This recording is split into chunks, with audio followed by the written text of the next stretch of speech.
My name is Ina Irby. I'm not a life coach. I'm not a therapist. I go over the Courage to Change book and affirmations of the inner child simply because there are no cult books that you can go over to try and get healthy. There's nothing like this for someone like me, who was one of Jehovah's Witnesses all her life. I don't know anything different. And so I do appreciate that this helps me in different ways. I appreciate how it's broken down, and in Courage to Change and in affirmations for an inner child. It helps you to recognize a higher power. As Jehovah's Witnesses, we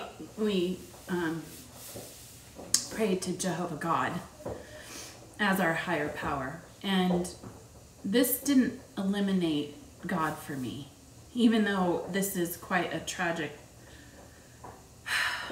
When it comes to faith, it's very tragic. As Jehovah's Witnesses, we're very lazy because we let the governing body do all of the work. Supposedly they're doing work up in Bethel and reading all the literature. Although I've heard that Brother Hurd actually did say, oh, there's no way we could read all the literature. So I'm like, well, who's the one that's actually reading this literature then? The helpers, the governing body helpers, stamping it and approving it? So I always thought that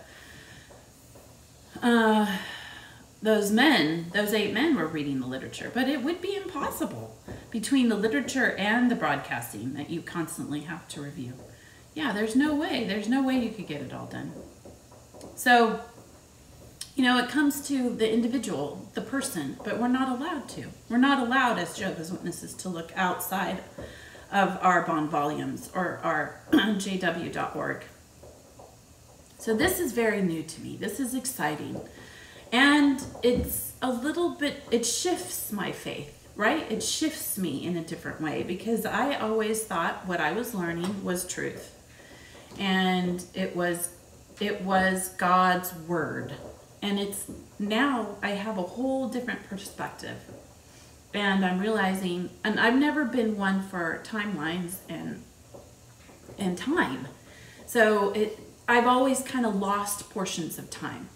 And I don't know if it's because it's just my character and that's how I work, or I just have a hard time with it. Time is difficult for me. Where does it sit, right?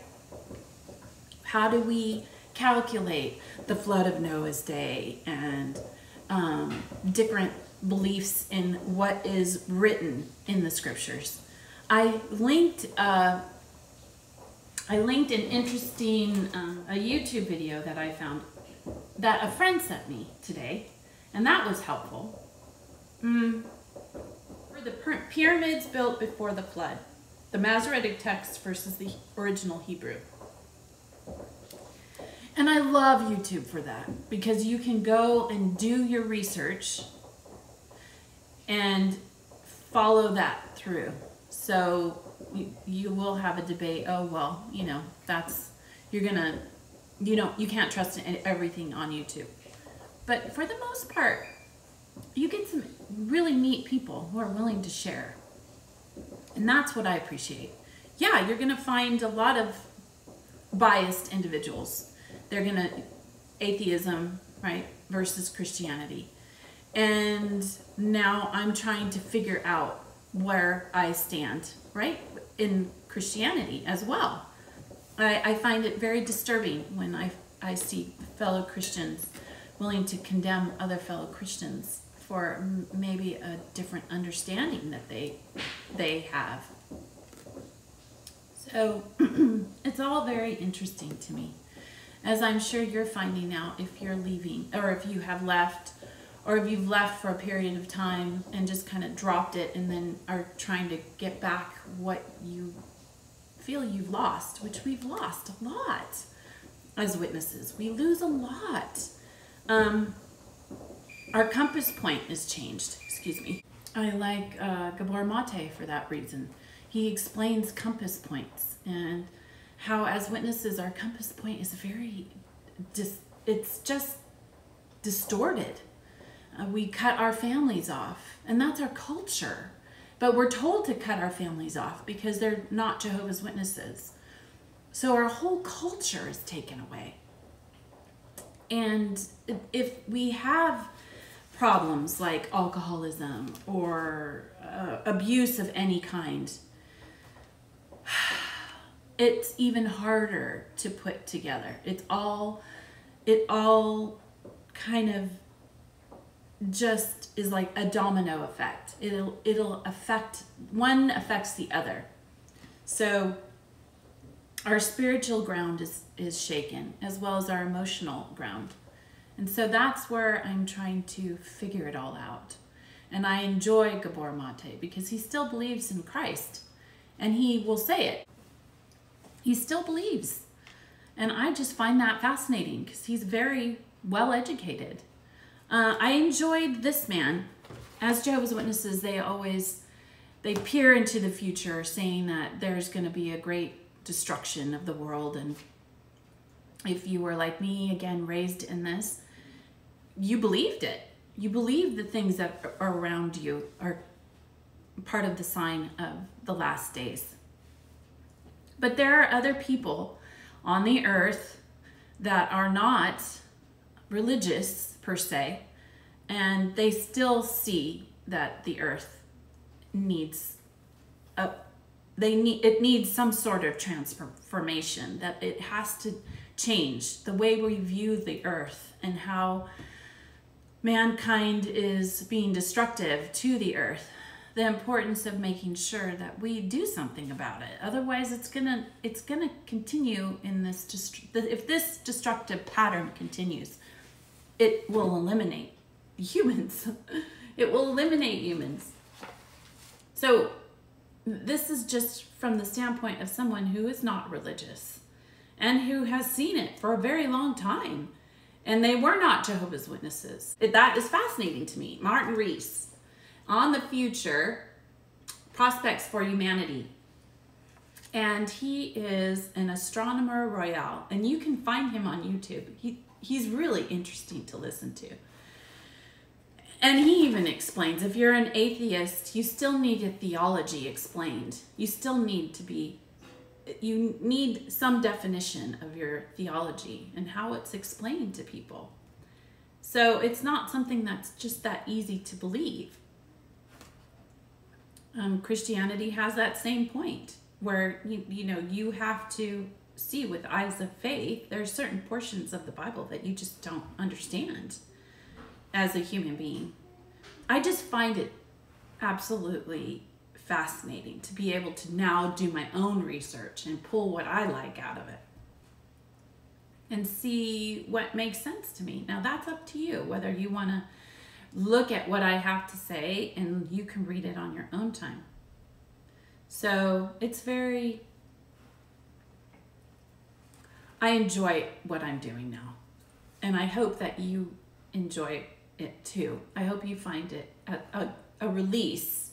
You're not stagnant, and you can look at things differently. Martin Rees. He's a member of the UK's House of Lords and former president of the Royal Society. He is Master of Trinity College and Director of the Institute of Astronomy at Cambridge University. And I like what he said here. On page 12. Now this is the uncorrected page proof, not for resale version. I happened to find it in the library, in the giveaway pile. I think I paid 50 cents for it, but you can still look it up, I believe, on Amazon. I think he has it on Amazon. Don't quote me on that. I'm not too sure about that, but you can find his literature, and you can also find him on YouTube. And I suggest that you listen to him because he's just fascinating. Another individual on the earth that I appreciate. The hypocritical aliens wouldn't would know that Earth will gradually heat up, facing doom in about 6 billion years when the sun flares up and dies. But could they have predicted the sudden, quote, fever, end quote, halfway through its life? These human-induced alterations seemingly occurring with runaway speed? If they continued to keep watch, what might they witness in the next century? Will a final spasm be followed by silence, or will the planet's ecology stabilize? And will an armada of rockets launched from the Earth spawn new oases of life elsewhere? This book offers some hopes, fears, and conjectures about what lies ahead. Surviving this century and sustaining the long-term future of our ever more vulnerable world depends on accelerating some technologies, but responsibly restraining others. The challenges to governance are huge and daunting. I offer a personal perspective, writing partly as a scientist, an astronomer, but also as an anxious member of the human race. And I enjoy that he realizes the collective footprint that we as humans are imprinting on this earth. Humans, on page 14, humans are now so numerous and have such a heavy collective footprint that they can transform or even ravage the entire biosphere. The world's growing and more demanding population puts our natural environment under strain and could trigger dangerous climate change and mass extinction if tipping points are crossed. Outcomes that would bequeath a depleted and impoverished world to future generations. It's not just Jehovah's Witnesses that see the importance of change.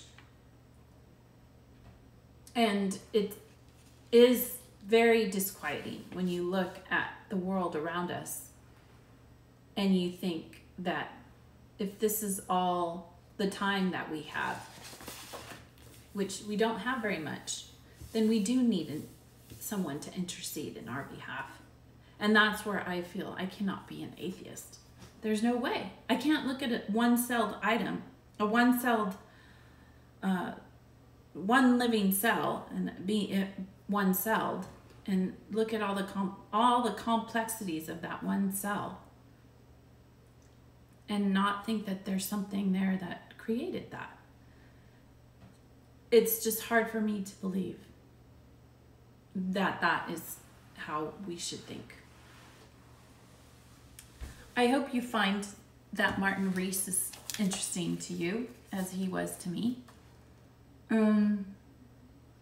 As Jehovah's Witnesses, we become very lazy, like I said, and we let all the literature guide us, and it's going to guide us into a different road, not necessarily the right road. And that's what I'm recognizing, that the road that we're guided into doesn't necessarily mean it's the right road. And you have to make those decisions as an individual. That was not given to us. It was collective. So if you had a differing opinion, it didn't really matter, because the collective is what you thought. That's what you believed. You have no rights of your own ideas and your own opinions and your own thoughts. Very, very one-sided. I want to go over this week. I meant to do it last week, but I didn't get an opportunity. My family is very busy, and I try and make sure that I take care of my girls. And I'm a mom, so I feel a deep sense of guilt because I took my kids to all the meetings, and we did all the circuit assemblies, just regional conventions. They were called district conventions. I still call them district conventions. But I also feel the importance of making sure that we as a family do this together, because it was so damaging.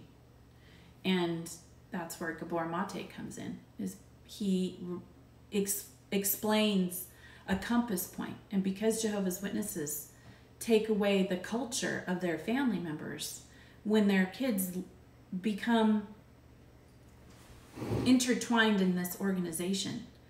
The parents can't figure out why the kids choose the organization over the parent. And it's because parental authority is given to the organization. And the peer orientation becomes the organization itself. And that's what was so important about me following or finding Gabor Maté. Because he made it apparent why this happens. And if you are an adult and you have children, like I do, or like I have children and I had raised these children in this organization, the importance of getting them out of the organization, because the organization becomes the compass point, which is highly dangerous for a parent, because the parent gives away the authority to this organization and to the men that are making the decisions. And if it's in a congregation, then the elders are the ones that end up being the compass point, and they take the parent out of the situation altogether. Especially if the child is baptized at 7, 8, 9, 10, 12, all these ridiculously young ages, the elders take away the parent's authority, and they make a decision that only a parent can really make. And if the parent is raised in the organization, their compass point is totally off. I remember once my mom telling me, and I was just listening to a conversation, well, if my daughter did something, I would just let the elders handle it. And I thought, well, they don't know who I am. And when elders did get involved with me, it was very hard for me to distinguish what they were actually trying to tell me, because their beliefs were so different from the family that I was raised in, even though we were all in the same congregation. It was kind of crazy. So parents give that away. They give their parental authority away. And then they wonder why their kids don't talk to them for 20 years. It's because everything was taken away. So if you're a parent and you have young children in the organization, and you already know it's a dangerous organization from just scriptural points of view, get out and get the children out of there. It's dangerous, because they will find their compass point in their peer group, and the peer group is the organization. I saw a struggle with my own 12-year-old, and she couldn't understand, why didn't I warn her? Why didn't I tell her? Because it would be too painful. I didn't tell her what we were going to do. It would be too painful. I made the decision. I was the adult. I am the one that is in charge of this child, and I have to make the decision for the child. And religion, no. Now, Bible reading, yes, we still do. I still am skeptical about certain ways people will explain the scriptures, and that is something that I am trying to figure out myself. And I would imagine that as a family, the individual that is still faithful, if there is one or two parents that are faithful, it would be an example. I mean, Jesus was the prime example for all Christians, and the 12 men that were with him were grown men, and they still had difficulty in how they processed the information that Jesus had said. So, it takes a good example. And so that's where I am, is my example. What's my example? How will they see that I'm doing certain things, and then they make that choice for themselves? I love that. I love that it's okay. You don't have to do everything in a certain way. You can find your way and try and put it together. You have to put the puzzle back together, and that's where I am. I'm trying to put the puzzles back together. I did enjoy this last week. Newcomers, January 28th of Courage to Change. You know, getting impatient with yourself, doubts in your changes, right? I go through periods where I see a little change in myself and I begin to doubt. And yeah, you know, growth for anybody who's been abused, sometimes it's just in small increments, and that's where I find I am, right? I'm able to handle very different situations with a great deal of peace, and the delight in my life continues to exceed my wildest dreams. Recovery as a healthy way of life, that I can see it and that I can share it with others, pursuing a better way of, because I'm working on myself. And that's what I am trying to do. I'm trying to work on myself, being honest with my recovery, not trying to change people's thinking. That is, I'm learning that too. You can't change other people. You have to let them think the way they want to think. And that is in the realms of the individuals that I've left behind.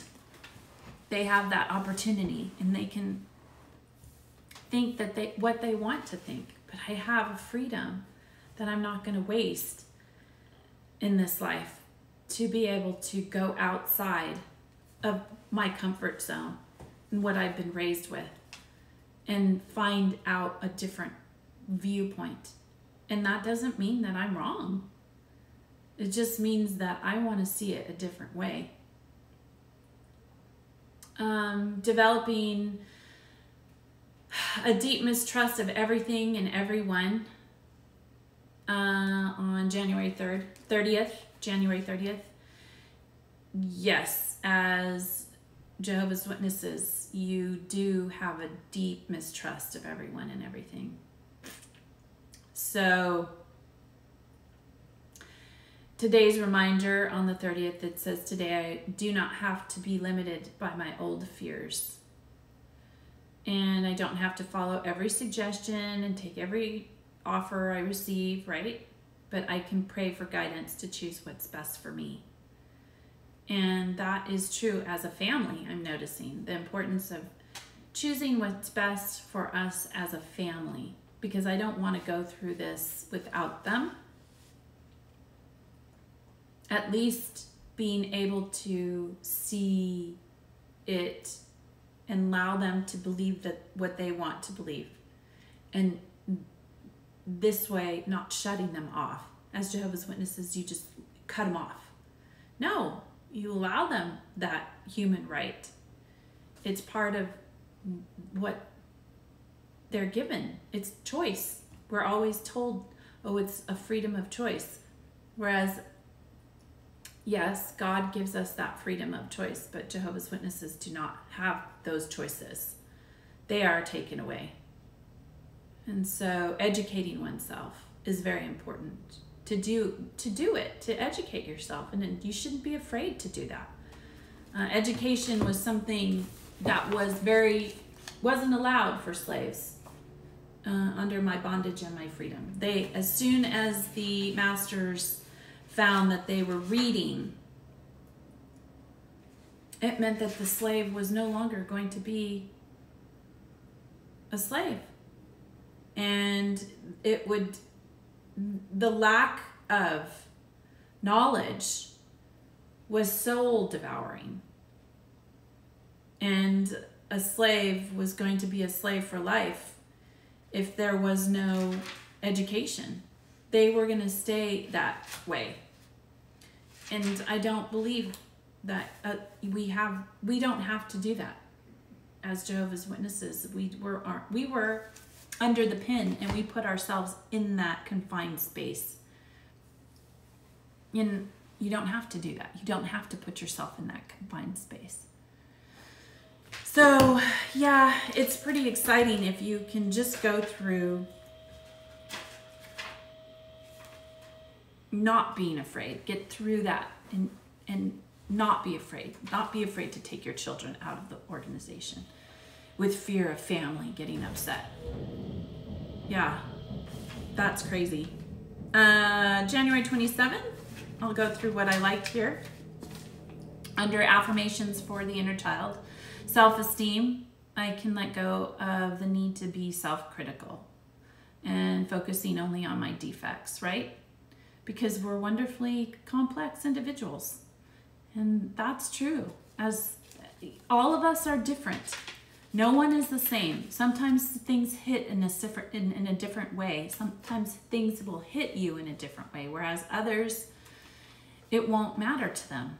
For me, my children mattered, and I wanted them to have an openness that I didn't have growing up, which was education, educating themselves, being able to not be afraid to read a book that wasn't a bond volume given to us by an organization, but they can pull out a book and read it and not be afraid. January 28th, on spirituality. Take the time to talk to my higher power and to hand over one by one the things that disturb my peace. Yeah, I think that is very important. Peace is something, as Jehovah's Witnesses, it is very difficult to have a peace of mind, not worrying about the people around you, especially the ones that are in your immediate family, whether they're going to be alive in the future or not. It can destroy your peace. I know there's enough room here for people who treat me with respect and kindness, and I can protect myself and still allow others into my life. January 29th. Yep, that's a no-brainer. You have to be careful who you let in your life, and you want to be treated with respect and kindness, regardless of your beliefs. Allowing myself to love. I was the one who loved my parents unconditionally, and they were unable to love me in a healthy way. The wording for the organization is the mother organization. And we have our father, which is Jehovah God, but we're not allowed to see him as a father so much as a friend. We see him as a friend. So when you look at your situation, realizing that you're not loved in a healthy way by parents and friends in the organization, that's the mother that you're not loved by in a healthy way. It's very conditional, and you can be hurt by that and feel hopeless, definitely hopeless and hurt. And so it is fearful when it comes to allowing yourself to love again. Love without fear of being depleted. Love without fear of being depleted. For I will use wisdom of my experience to guide me. I will start slowly experimenting with different ways to love. My love is healing, and I learn to share it with others. Kindness and support. And you can find kindness and support. It may not be in the organization anymore, but you can find people that will care and love you, regardless of what you believe, regardless of how you decide to live your life. I believe you can find people that will always love you and support you. It's a matter of not being afraid and finding them. And people who love you shouldn't hold back in that. They shouldn't hold back in their love for you because of their own scriptural beliefs. I think right now the world is going through a lot of fluctuation. And as a parent, I would imagine I haven't gotten that far into the future. I'm sure I will be. I'm hoping that my children, I'd hope that they would follow in my footsteps in Christianity. But there's a lot of sadness that has happened in Christianity on the name of, and in behalf of the name of God. So being very kind to people is very important. I like adolescents. Being an adolescent in the organization, very shameful and confusing, yes, and wildly fluctuating. Moods, emotions, and hormones. I saw friends of mine that had teenagers growing up in the organization, and it became very difficult to be a parent and see your child as a human being that was trying to figure it out. As soon as the elders got involved, it made it very difficult for the adolescent. And I think it made it even more challenging and more embarrassing, because you're a child that is coming into an adult, and there's anxiety and pain, confusion, heartache, passion, rebellion, right? All of those things are very normal. I just don't think you're allowed to be an adolescent. You can't have chaos in a body and then go to the Kingdom Hall and feel like you're not going to be challenged in some way by the adults that feel that you need to do certain things in order for you to become and stay Christian. So yeah, it's hard for an adolescent. Growing up for me was difficult. I had a lot of individuals that were supposed to be good examples in the congregation, and they were the cruelest. They were the cruelest to me. They were not understanding. They did not give me encouragement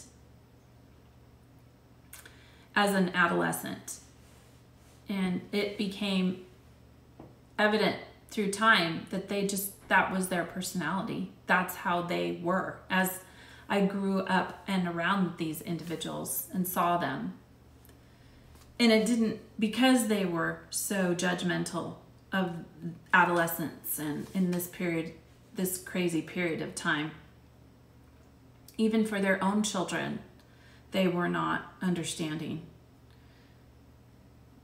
And it reflected in the children's choices. So yes, we have many turbulent waters as Jehovah's Witnesses, ex-Jehovah's Witnesses. We find it very difficult to put it all together and make sense of it. And that's where I am right now, trying to make sense of it all. And I do appreciate people who put themselves out there so that you don't feel alone in the process of what you're going through. And like I said, I'm not a therapist, I'm not a life coach, I'm a mother. And the first thing I wanted to do when I hear of sad things happening to young people is give them a hug. And with my children, I just wanted to, you just want to hold them. You just want to make it better. You just want to make it better as a mom. If you're healthy, if you're a healthy mother. And I see very opposite when it comes to the organization. They kick you away and beat you up before they do it. And then they ignore that they've done it and claim that they are God's people. No. I think that it's very similar to what this man saw. It was a callous of these individuals that claimed religion to treat people in such horrific ways. And that really hasn't changed much when it comes to religion. That they are despicable in the way they treat human beings. So, I hope this will give you some perspective, and you get to choose. That's what I love, is that we are making our own choices for ourselves. This man didn't stop believing in a creator. He just found it. He found it very sad when people claimed to be Christian and did not treat another human being in a Christian way. And religious affiliation. It was very difficult to find a religion that practiced what it preached. I appreciate this book. My Bondage and My Freedom, Frederick Douglass. And On the Future, Martin Rees. Now, he's up on YouTube. You can find him. I'm going to put that in my link, one of the videos that I appreciated. And also the video on the pyramids. Again, a friend sent me that, and that was very helpful. I hope this helps you on your healing journey. Follow your bliss and be good humans.